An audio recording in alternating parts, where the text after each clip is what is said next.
Good morning. अभी हम सुबह सुबह सुत के उठल बानी। उठ के आए अब हमारा पति सुतला ही बारा। बहू बेटा हो घर में सुतल बा लोग, हो में सुतल बा लोग। अब हम 5 बज गए बा, हम अब उठ गए बानी बिस्तर पर से। आज शनिवार बा, यही से 5 बजे जागल बानी, ना तो ना जगती। 4 बजे हम उठते। अब हम फटाफट पहले का करतनी कि किचन में हम रखनी है पानी लोटा के में 1 लोटा पानी भर के रखनी। आ पहले हम अपना द्वार पर छिड़काव कर देव, मेन दरवाजा पर।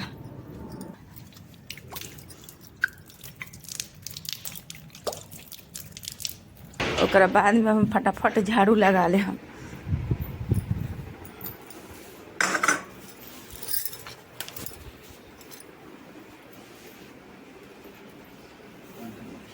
अपन झाड़ू लगावल पहले देवता घर से शुरू करनी।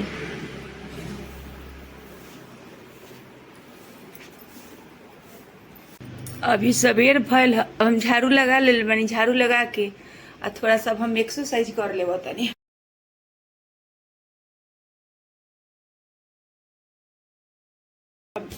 फटाफट अब हम पोछा लगा ले तनी। झाड़ू लगा ले बानी। एने पोछा लाग गल बा, माता जी तर पोछा लाग जाए।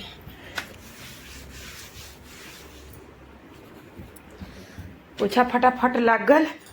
फटाफट हमार पति के थोड़ा कोल्ड स्टोर के प्रॉब्लम बा, तो सुबेरे सुबेरे उनकरा के हम देवे नहीं है अथी अर्जुन के हई बाटे अथी अर्जुन के पाउडर। ऐसे खून पतला होखला हई अर्जुन के पाउडर आ दालचीनी। अब हम एकरा के गरम करेला धो दे। आ गरम करेला धो के आ चल जाए। अब थोड़ा सा सैर करम आ फूल भी साथे साथे तोड़ लेम। फूल भी तोड़ लेम आ सैर भी कर लेम। आई दोनों जले गरम हो जाई तो हम अपना पति के दे हम पिएला। आ हम अपने नहाए लगी। अब हम नहा ले बनी। नहा के हम आ गए बनी। हम जल्दी जल्दी फटाफट हम सब लोग के स्नान करा देता नहीं, सब देवी देवता के करा के अब हम सब लोग के हम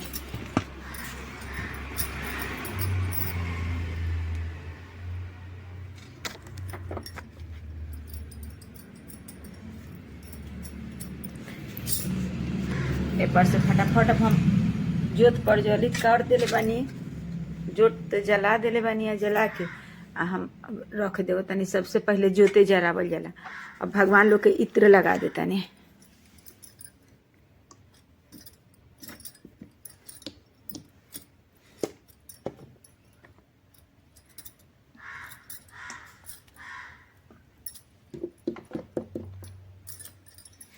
भगवान लोग के इत्र लगा देनी। हाँ, ऐसा पूजा के सामान धैले बनी। भोग लगावे लगी। कृष्ण जी के लगे तुलसी के पात्र धके।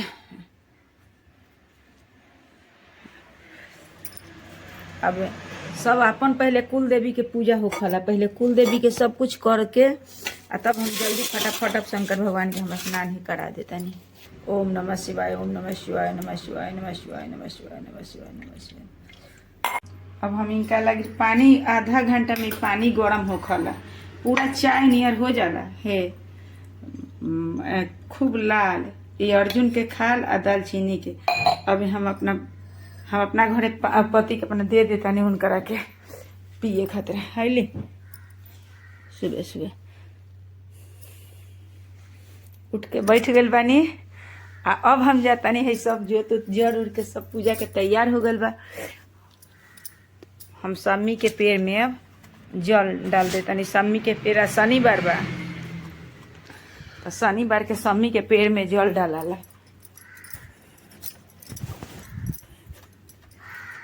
अभी अन्हार ही बा। हम अभी पूना में बानी, ये से यहाँ ठंडी नहीं है। हे सम्मी माता के पेड़ बाड़ी है, तुलसी माई बाड़ी।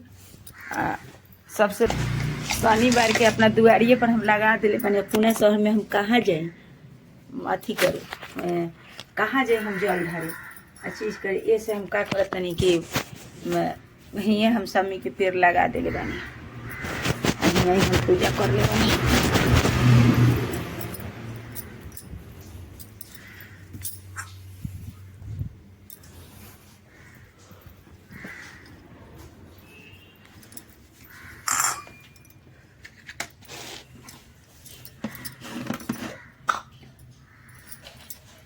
सम्मी के पेड़ में जल डाला जौना में तिल डाल के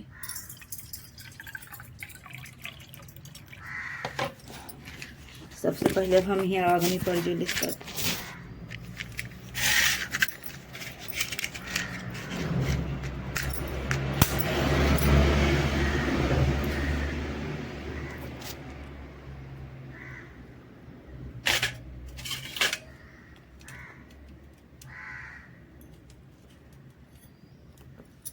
हाई तुलसी माई के बाटे जोत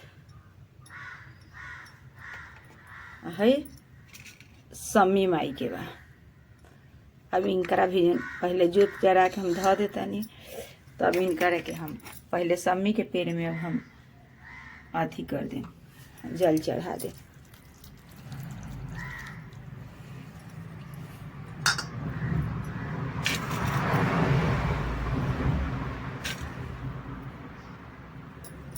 भाई एगो रुपया सिक्का चढ़ल इनका के चढ़ा दे।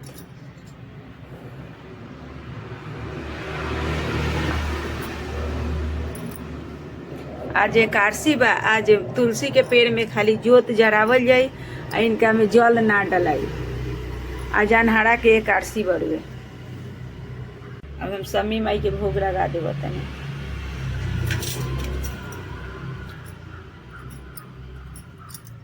हम सुंदर कांड के अब हम पाठ करम। माता जी कर बैठ के सुंदर कांड के अब हम पाठ करम। सब पूजा उजा हो गल बा, सब कुछ पर प्रसाद चढ़ा दिले बानी। अब सुंदर कांड के पाठ करम पहले, तब दुर्गा स्तुति के हम पाठ करम। ओकरा बाद में अब हम आरती करम। सुंदर कांड के पाठ कैला से बहुत सुंदर सब कुछ होखला। सुबह सुबह हम सुंदर कांड के पाठ करके तभी हम मुँह में जल चाहे चाय हम खानी, ओकरा पहले ना। निधि पानी द। अब तो हमरा के पानी दे देली गरम। अब हम पानी पिए तनी। अबू चल जाई 9:30 में डिप्टी। चाय दे तरी आवत तो अब देखो। चलो चलो आज मम्मी ब्लॉग वाली तब मम्मी तब काट दे, सब काट दे, चिंता मत कर। आज तो बिलाई पंजा मार ले बा। देखी मम्मी बिलाई पंजा मार ले बा। हाँ बिलाई पंजा मार दे बता स्कूटरी पर। अब बेटा जाता रन पतो के डिप्टी छोड़े। बाय। तो चल गल बड़ी डिप्टी। तो अब हम कुछ अपना बाबू लगे खाना बना दी कि बाबू घर ही बारह उनका खातिर कुछ खाना बना दी।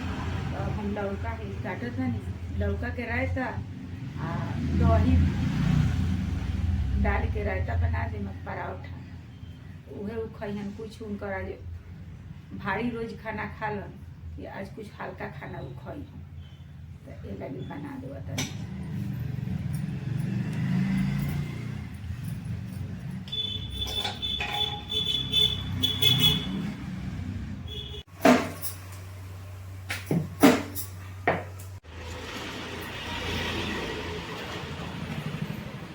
मम्मी हमारे ला खाना बना के ले आयल बा। बाबू अच्छा बा देखे दी। अच्छा दही परोठा और टमाटर के चटनी है मम्मी, है ना देखी। पहले हम अपने बाबू के खियाए।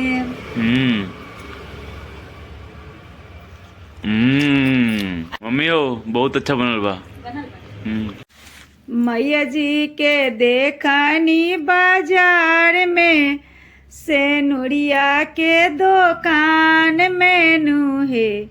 आ मैया हो बैठल बाड़ी सोने के चौकिया त सिंदूरा बेसाह तारी है। अमैया हे बैठल बाड़ी सोने के चौकिया त सिंदूरा बेसाह तारी है।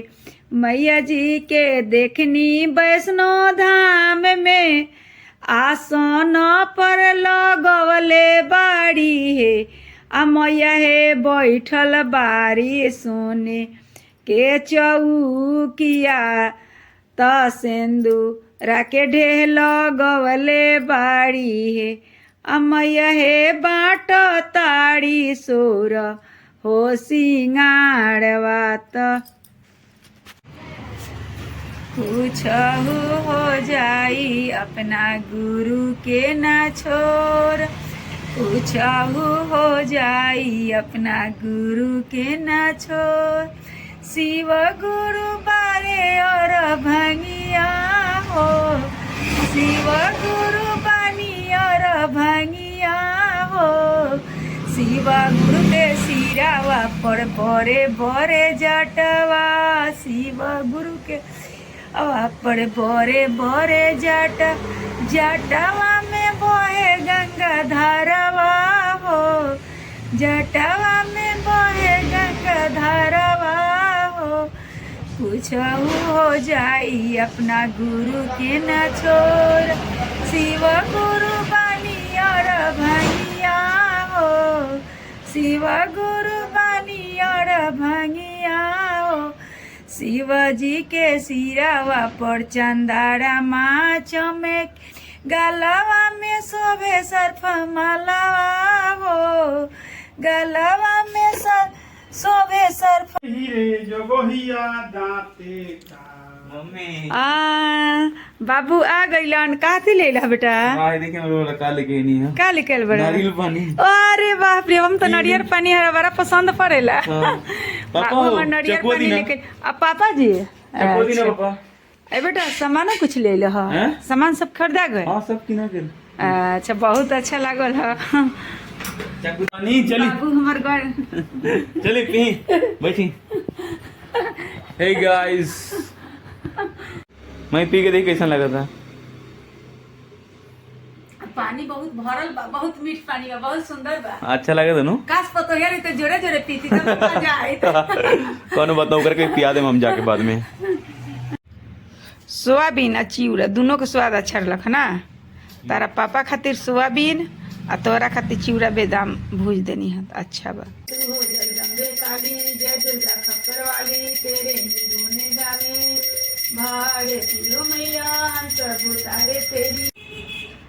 अभी हम गए रहनी अथी गए रहनी बाजार तो बाजार से लेके आनी हम पूना में हम साग लेके हम आयल बनी हई मेथी के पालक के हई पालक लेके आयल बनी हई टमाटर लेके हम आयल बनी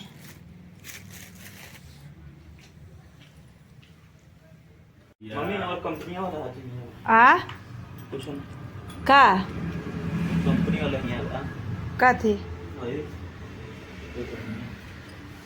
तनी साग के तोड़ दी रोड़ा साग तोड़ दी और साग के काट दी जब तक ले हम खाना बना ले धोड़ के हाँ ला ला ला काट के ना धोई हाँ। मम्मी और कंपनी वाला आ कुछ का कंपनी वाला नहीं आता का थी तनी साग के तोड़ दी रोड़ा साग तोड़ दी और साग के काट दी जब तक ले हम खाना बना ले धोड़ के हाँ ला ला ला काट के ना धोई हाँ।